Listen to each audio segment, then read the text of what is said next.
এই পুরস্কার বিতরণ অনুষ্ঠানে বক্তব্য নিয়ে আসছেন ভাদালিয়া সরকারি প্রাথমিক বিদ্যালয়ের সম্মানিত প্রধান শিক্ষক জনাব শামরুন নাহার ম্যাডাম।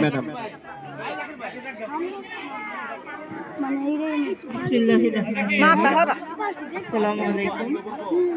আমরা আজকে এখানে শান্নকা সরকারি প্রাথমিক বিদ্যালয়ে সোয়াপুর ইউনিয়ন পরিষদের ছাত্র বিদ্যালয় সরকারি ছাত্রী বিদ্যালয় আমরা এখানে বিদ্যালয়ের শিক্ষার্থীরা শিক্ষা পদক 2026 বিভিন্ন ইভেন্টে অংশগ্রহণ করেছে। যারা জয়ী হয়েছে তাদেরকে ধন্যবাদ, যারা জয়ী হতে পারো নাই তাদেরকে কারণ সামনে তোমরা আরো অনেক ভালো করবে, তোমাদের জন্য সামনে ভালো কিছু অপেক্ষা করছে। খেলাধুলার কোনো বিকল্প নাই, সুস্বাস্থ্যের অধিকারী হোক আর যেটাই হোক সেটা এই খেলাধুলা, শারীরিক ব্যায়াম, কায়িক পরিশ্রম এগুলোর মধ্যেই হওয়া যায়, স্বাস্থ্যের অধিকারী হওয়া যায়। আর সুস্বাস্থ্যটা হচ্ছে আল্লাহ তাআলার নিয়ামত।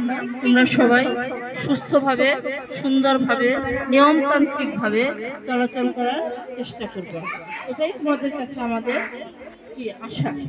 এবং তোমরা যেহেতু শিক্ষার্থী, পড়াশোনা নিয়ে আছো, তো সবাই যেন ভালো মানুষ হতে পারে। ভালো ছাত্র হওয়ার কোনো প্রয়োজন নাই, কিন্তু ভালো মানুষ হওয়ার প্রয়োজন আছে। তুমি যখন ভালো মানুষ হবে অটোমেটিক পৃথিবী তখন ভালো ছাত্রছাত্রী হয়ে যাবে। কারণ শৃঙ্খল জীবন মানুষকে অনেক দূর পর্যন্ত নিয়ে যায়। সুশৃঙ্খলতা হচ্ছে এই প্রত্যেক ছাত্রছাত্রীর একটা বিরাট বিষয়। তুমি যদি নিয়মতান্ত্রিক ভাবে চলো তাহলে অবশ্যই তুমি সাফল্যের অনেক উচ্চ শিখরে পৌঁছাইতে পারবে, স্বপ্ন বাস্তবায়ন করতে পারবে।